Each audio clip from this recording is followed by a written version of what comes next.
1 de Pedro, capítulo de número 1, os 3 primeiros versículos, que diz o seguinte: Pedro, apóstolo de Jesus Cristo aos estrangeiros, dispersos no Ponto, Galácia, Capadócia, Ásia e Bitínia, eleitos segundo a presciência de Deus Pai, em santificação do Espírito, para a obediência e aspersão do sangue de Jesus Cristo, graça e paz vos sejam multiplicadas. Bendito seja o Deus e Pai do nosso Senhor Jesus Cristo, que segundo a sua grande misericórdia nos gerou de novo para uma viva esperança pela ressurreição de Cristo dentre os mortos. Queridos, como a palavra de Deus, ela produz em nossos corações o entendimento, e o entendimento produz alívio de nossas tensões, consolo nas adversidades e desperta a nossa fé. Eu sei que você é um homem que crê, uma mulher que crê. Se você confessa o nome de Jesus, existe um nível de fé já estabelecido no seu coração. E quando nós compartilhamos da palavra de Deus, esta fé é realçada dentro de nós. E uma vez realçada dentro de nós, ela é manifestada através de nós. Por isso a fé precisa ser edificada. E quando estamos buscando o conhecimento da palavra, a verdade da palavra, crescer na graça e no conhecimento é um dever, é um exercício pertinente a todo cristão.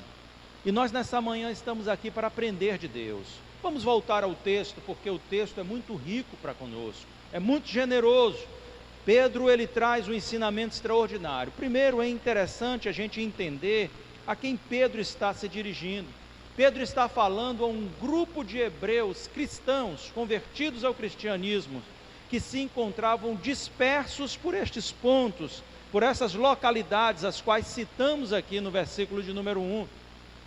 Estes irmãos, eles estavam passando por um nível de aflição, de sofrimento grande. Eles estavam distantes da sua pátria, da herança de todo hebreu, porque a herança de todo israelita é a terra de Israel. A terra lhes foi dada como herança a Abraão e aos seus descendentes.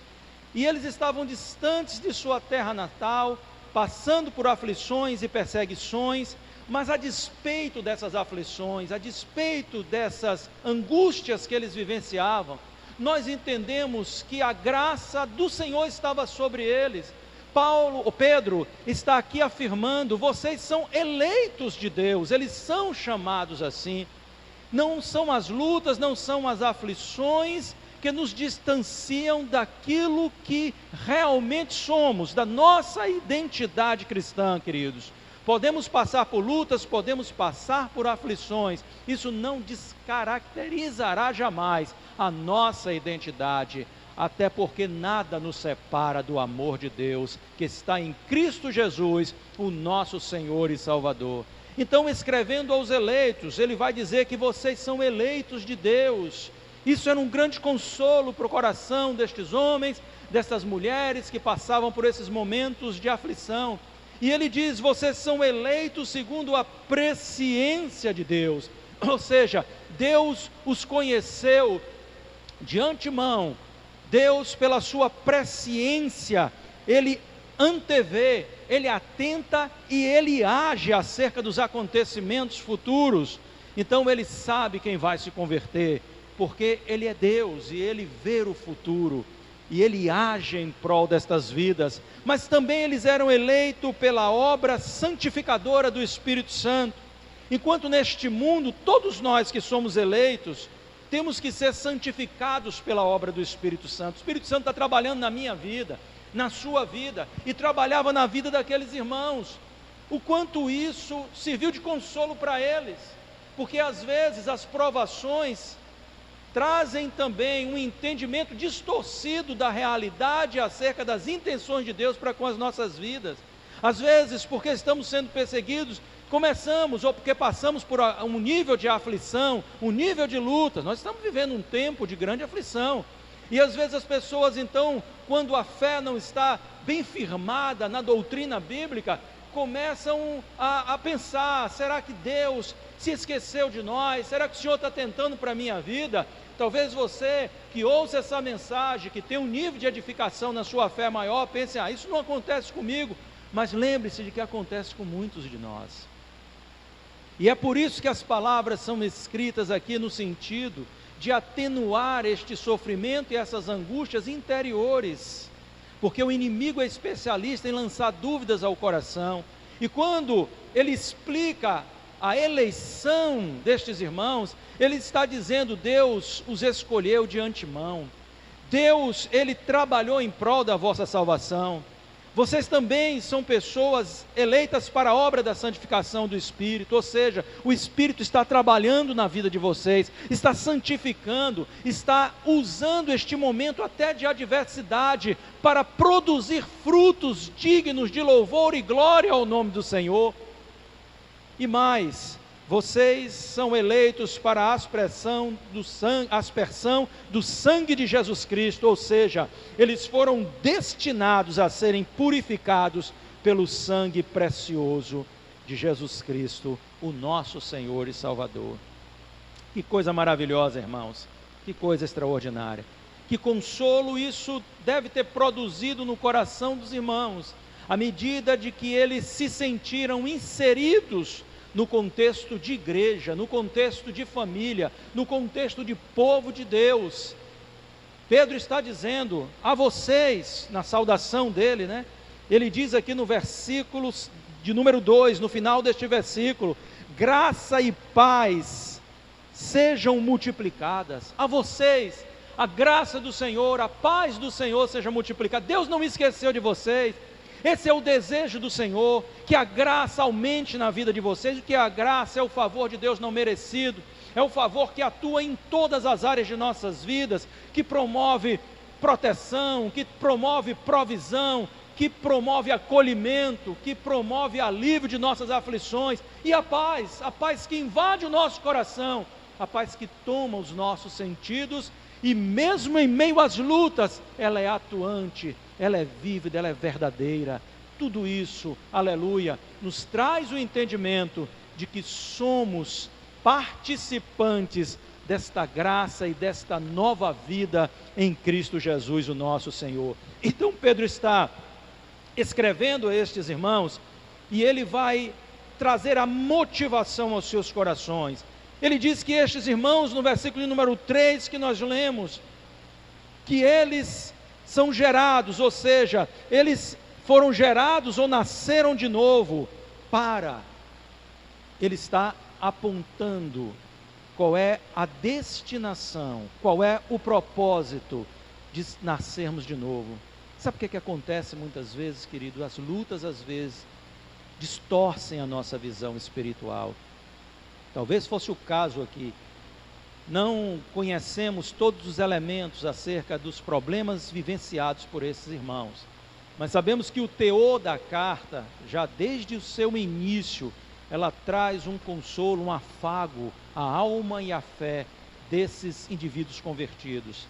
Ele está agora apontando para o futuro daqueles que foram gerados por Cristo ou gerados em Cristo, aqueles que nasceram de novo, aqueles que foram regenerados, porque talvez você possa pensar que o destino que Deus tem para você seja um destino de lutas e de sofrimentos, porque você está passando por uma prova de ordem maior, por uma aflição, por uma perseguição. Mas não é isso que Deus tem preparado para nós. Apesar de que a nossa jornada terrena promova situações de adversidade, vivemos em um mundo mau, vivemos em um mundo decaído, e a consequência do pecado neste mundo é a promoção de eventos que nos entristecem, de eventos que nos tocam e nos debilitam, irmãos. Mas não é isso que Deus tem preparado para aqueles que o amam.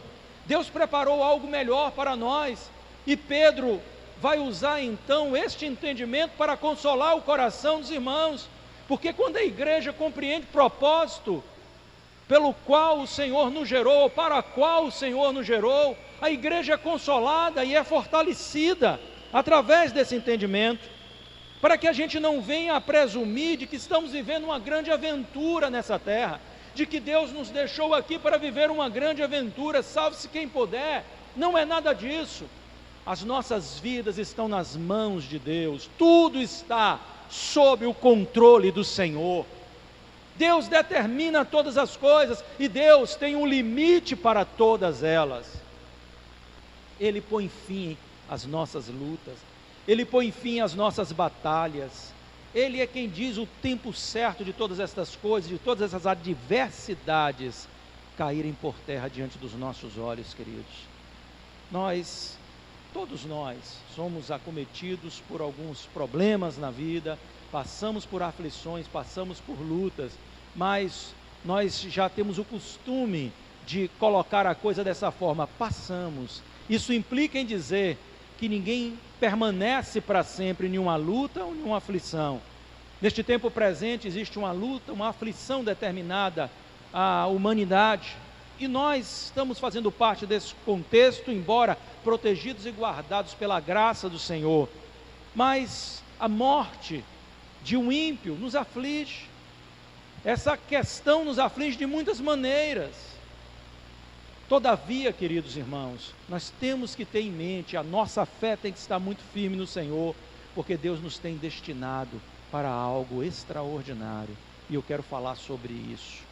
Nós não fomos gerados por Cristo, não nascemos de novo para o juízo de Deus, de maneira nenhuma, para as maldições, de maneira nenhuma, para uma vida de sofrimento e tristeza. Nós passamos por essa situação, mas nós vencemos estas situações e continuamos a avançar na jornada da nossa vida cristã terrena.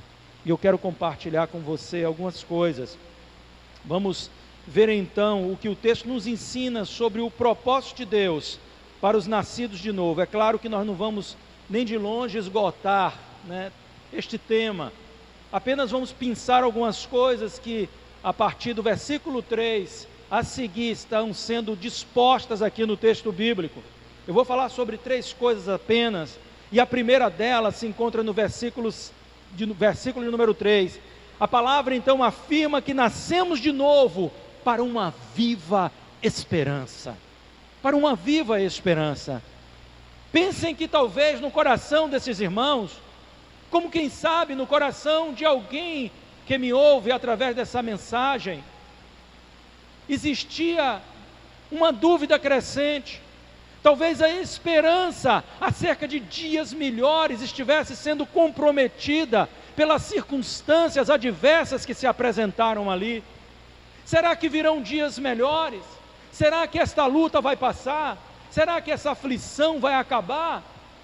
Isso talvez esteja acontecendo na sua vida, ou tenha acontecido em algum tempo, ou quem sabe Deus permita uma luta, uma provação maior, e este seja um pensamento que venha à sua mente. Agora entenda que o que a palavra está dizendo a nós aqui, é que nós fomos salvos para uma viva esperança. A nossa esperança não é uma esperança falsa, não é uma esperança morta. Existem muitas esperanças falsas no mundo. A esperança daqueles que depositam seus corações no dinheiro, na cultura, nas religiões. Esta é uma esperança falsa. Na política, em tantos movimentos sociais aí, são esperanças falsas, mas a nossa esperança se chama Jesus.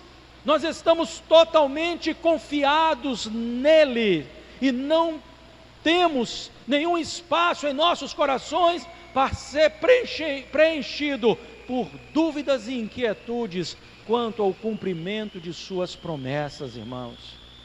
Nós estamos firmados nele, ele é a nossa esperança, e a nossa esperança está baseada em elementos tão poderosos como a sua ressurreição. No final do versículo de número 3, então o apóstolo está dizendo que ele nos gerou de novo para uma viva esperança, pela ressurreição de Jesus Cristo dentre os mortos.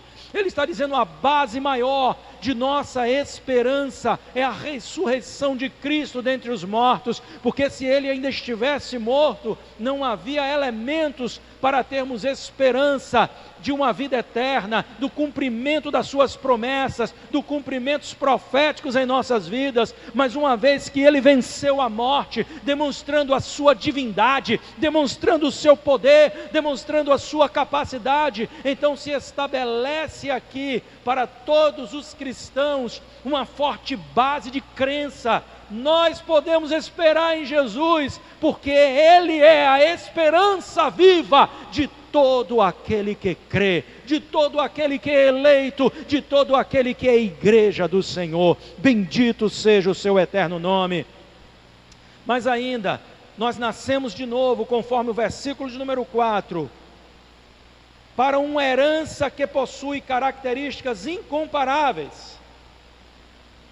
Nenhuma outra herança possui características como a herança que Deus tem para nós.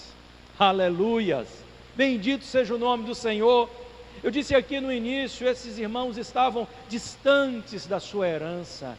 A herança deles, em primeira instância, era a terra de Canaã. O povo de Israel, eles receberam por herança esta terra. Nós sabemos dessa história. Mas então Pedro está dizendo a eles: vocês podem ser privados da herança terrena de vocês, mas ninguém os poderá privar da herança celeste, da herança que o nosso Pai reservou para nós na glória eterna. Esta é uma herança de características inigualáveis. E quais são essas características? Ele vai aqui então falar sobre isso. Para uma herança, em primeiro lugar, incorruptível, ou seja, ela não pode ser degenerada. Tudo que é degenerado sai do que é melhor para o que é pior, não é verdade? Mas a nossa herança se mantém incorruptível, nada vai ser tocado e corrompido. Esse é o primeiro aspecto, a primeira característica da herança que Deus tem preparada para nós. Ela não vai ser degenerada, não vai ser piorada, muito pelo contrário, existe um estado eterno de conservação das bênçãos de Deus para a nossa vida. Glórias ao Senhor. Em segundo lugar, a palavra de Deus vai dizer que ela é incontaminável, ela é imaculada, ela não é manchada pelo mal, ela não é tocada pelo mal, ela não é violada pelo mal. Jamais o mal poderá tocar na nossa herança. Nada do que é ruim, nada do que contamine pode tocar essa herança nossa. Uma herança que Deus tem para todo aquele que faz parte da sua família. Que maravilha! E talvez você ainda não se sinta um filho de Deus.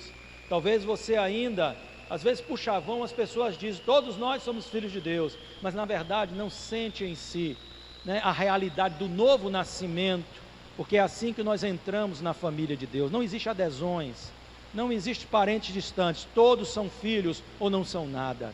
Então, para ser filho, você precisa nascer de novo. Como que eu faço isso, pastor? Entregue a sua vida a Jesus, creia com o teu coração e confessa com os teus lábios que Jesus Cristo é o Senhor, para a glória de Deus Pai, e você também terá uma herança reservada para você. Ela não murcha, diz o apóstolo, ainda no versículo de número 4, ela não murcha, não pode murchar, ela nunca perderá o seu valor, ou perderá a sua beleza. Que maravilha, queridos! Por mais que nós tenhamos assim zelo e tentemos conservar a beleza das coisas, e até a beleza física, toda esta beleza com o seu tempo passará, porque as coisas se deterioram, naturalmente se deterioram. Por mais zeloso que você seja, uma hora haverá um envelhecimento natural, mas a herança, aquilo que Deus tem preparado para nós, jamais perderá a sua beleza, o seu esplendor. Glórias ao nome do Senhor. E então ele conclui dizendo que esta herança está guardada nos céus para nós. Significa dizer que ela está guardada em um lugar completamente seguro, que não pode ser alcançado por ladrões, por salteadores, por vândalos, por quaisquer que queiram lançar mão da nossa herança. Ninguém a pode tocar. O lugar que ela está posto não é um cofre aqui na terra, que pode ser violado por ladrões que sejam especializados nisso, de forma alguma.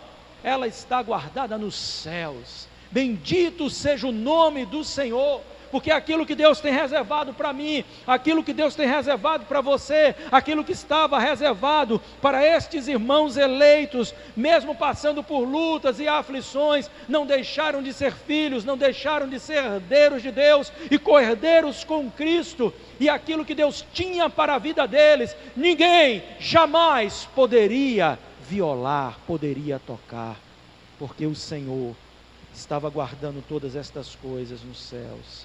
Aleluias, bendito seja o nome do Senhor. E em terceiro e último lugar, nós nascemos de novo, conforme o texto aqui traz para nós, para vivermos por fé, e eu quero chamar a sua atenção por isso. Eu tenho me preocupado e me dedicado na edificação da minha fé. Você sabe por quê, queridos? Porque a fé, ela sustenta a nossa jornada.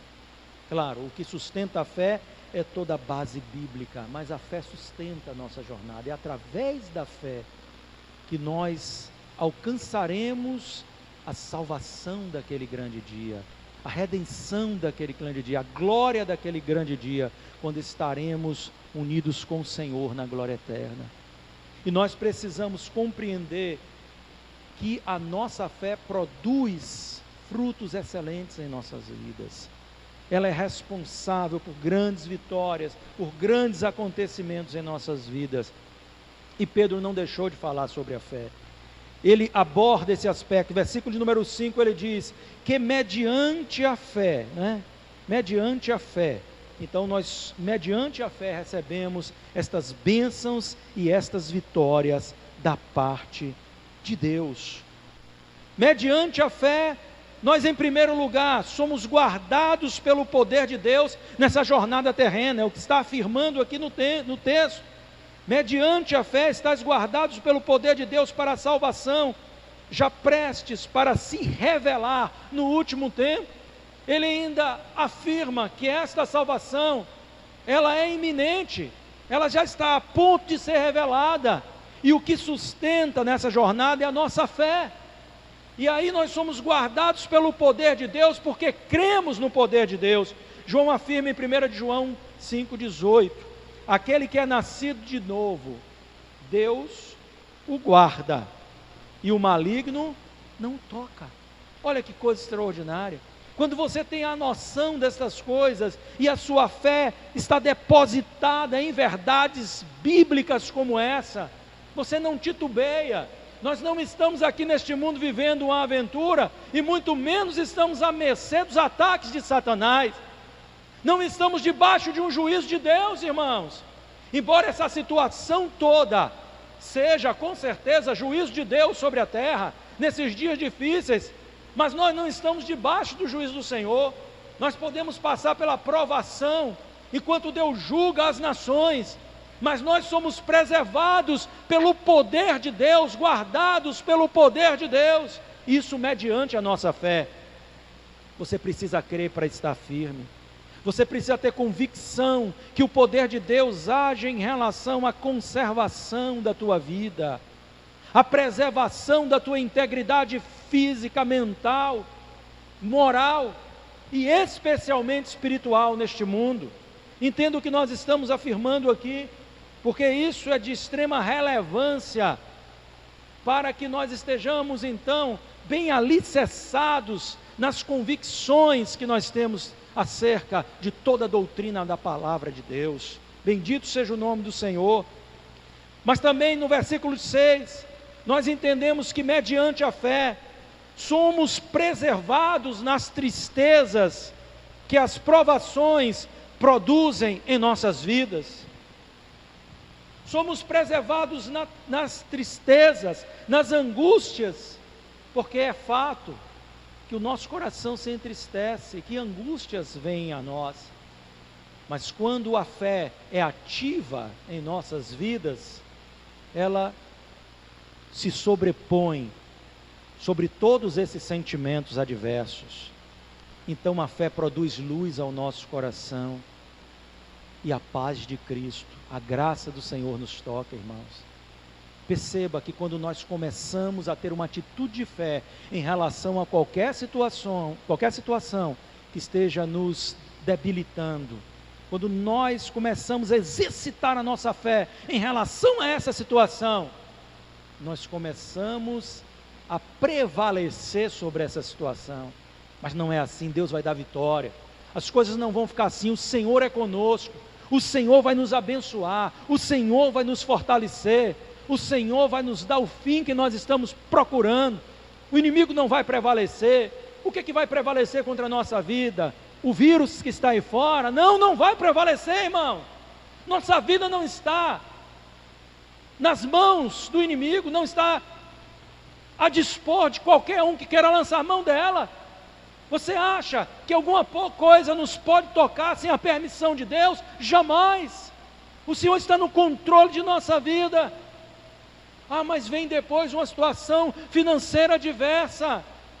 Irmão, confia em Deus. O Senhor é quem é provedor de sua família. Não vai faltar nada aos filhos de Deus. Eu tenho absoluta certeza disso. Sabe por quê? Porque eu tenho tido a experiência em minha vida de que o Senhor é bom. Ele é generoso e é misericordioso e jamais desampara os seus. Ora, então o que nós entendemos é que Deus às vezes permite essas coisas para ser glorificado em nossas vidas, mas isso não encerra a questão, isso não determina a nossa vida, de maneira nenhuma. A luta passa e nós continuamos em Cristo Jesus, mais que vencedores, aleluias. Pela fé, nós compreendemos que desenvolvemos o amor a Jesus, mesmo sem nunca termos visto a sua face. Você nunca viu Jesus? Olha o que aqui o texto diz aqui, versículos 7 e 8. Para que a prova da vossa fé, muito mais preciosa do que o ouro que perece e é provado pelo fogo, se ache em louvor e honra e glória na revelação de Jesus Cristo, ao qual, não o havendo visto, amais, no qual, não o vendo agora, mas crendo, vos alegrais com alegria indescritível e gloriosa. Aleluia. Você já viu a Jesus com os teus olhos naturais? Eu nunca vi. E creio que a maioria de nós também não. A não ser que o Senhor dê o privilégio a alguém em uma visão sobrenatural. Isso é uma exceção, queridos, mas via de regra, nós estamos olhando para Jesus pela fé, e nós o vemos, e sabe o que mais? Nós temos a capacidade até de discernir como Ele é, não no seu aspecto, obviamente, exterior, mas sabe, nós sabemos que Jesus é maravilhoso. Você nunca o viu, você sabe que Ele é lindo, você sabe que Ele é glorioso, você sabe que Ele brilha, Ele resplandece, a glória está nele, mas você nunca o viu pelos olhos naturais, mas a tua fé te projeta convicções como essa, porque fé é o firme fundamento de coisas que se espera, e é convicção de fatos que não se veem. Então, crendo, você tem a capacidade de amá-lo, mesmo nunca tendo visto. Oh, maravilha de Deus! A nossa fé nos leva a isso.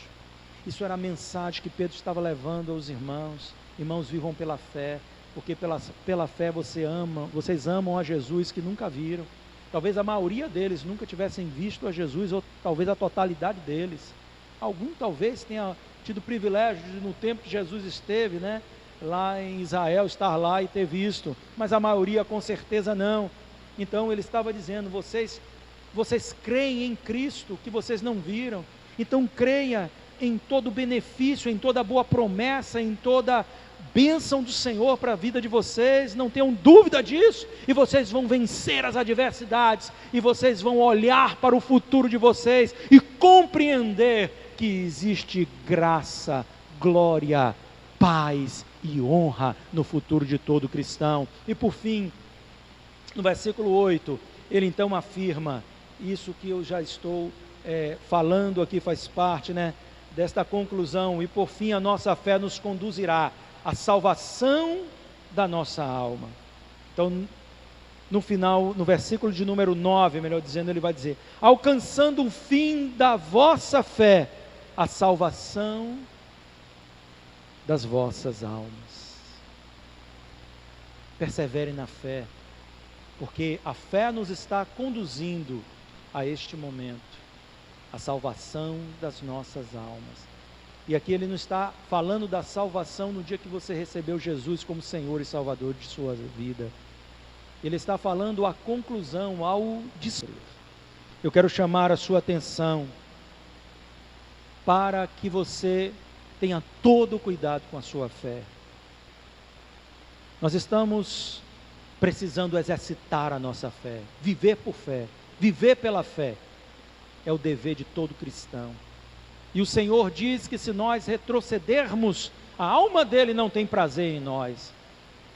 Mas eu creio que nem eu e nem você somos daqueles que retrocedem, mas daqueles que permanecem firmes para a salvação. Se apegue firmemente a estas revelações e saiba que as provações deste tempo presente, elas não são nada comparadas à glória que há de se manifestar no porvir. Eu quero encerrar deixando a saudação de Pedro para todos vocês. Que a graça e a paz lhes sejam multiplicadas em Cristo Jesus. Amém. Que Deus os abençoe.